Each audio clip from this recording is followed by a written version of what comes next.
જય ભોળાનાથ। જો મસ્ત સાડી લઈને આવી, વાવ વાવ વાવ કરીએ ને તો એ રીતની સાડી લઈને આવ્યો છે। બહુ જ ફાઇન લેર્યું એવું છે, તમે જોઈ શકો છો લુક વાઇઝ કે જે વસ્તુ ક્યાંય મળતી નથી ને એ વસ્તુ મનીષાબેન કેવું લાગ્યું? બહુ જ ફાઇન છે, કાંઈક અલગ જ્યારે હોય ત્યારે સુનિતાબેન આપણા માટે કંઈક અલગ જ લઈને આવે છે। એમાંનું આખું પ્રોફેશનલ લુકમાં કંઈક નવું અલગ લઈને આવ્યા છે। અને જો તમે પાટલી પણ જોઈ શકો છો, ફાઇન પાટલી પડે છે, વસ્તુ અલગ છે, બહુ ફાઇન છે। નવું નવું ગોતવાની બહુ મજા આવે છે, કારણ કે વેચાતું ન હોય ને પહેલા વેચવાની બહુ મજા આવે આપણને। અને બધાય કસ્ટમરો આપણને એમ જ કહે છે સુનિતાબેન તમારી પાસે પહેલા વસ્તુ આવે છે, તો આપણે જો હાવ અલગ એટલે હાવ અલગ જે વસ્તુ હજી મેં પણ ક્યાંય દુકાનોમાં કે માર્કેટમાં જોઈ નથી એ વસ્તુ હું તમારી પાસે લઈને આવી છું। અને આ સાડીનું એવું છે કે આપણે જે ઓર્ડર લખાવશે ને એને જ આ સાડી મળવાની છે, કારણ કે આ વસ્તુ છે આપણે ઓછી બને છે, લિમિટેડ વસ્તુ બને છે, એટલે અગાઉ તમારે આ વસ્તુનો ઓર્ડર કરવાનો રહેશે। આના કલર પણ લઈ આવ્યા છે, મનીષાબેન બતાવો।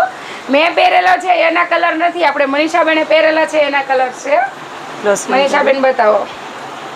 કલર્સમાં આપણે વ્હાઈટ તો કોમન જ રહેવાનો છે, ઓફ વ્હાઈટ, ખાલી અંદરના જે બેલ્ટ છે એ જ ફરે છે। વાવ, બહુ જ ફાઇન યુનિક છે, ત્રણેય કલર એવા છે। આપણે આનું બ્લાઉઝ પલ્લું જોઈ લઈએ। મનીષાબેન બ્લાઉઝ પલ્લું બતાવો ને, આ રીતનું કાંઈક આપણે એનું પ્લેન બ્લાઉઝ રહેવાનું છે। નાની છોકરીઓ કહે છે કે અમારા માટે કંઈક લઈને આવો, તો આ કંઈક અલગ જ છે।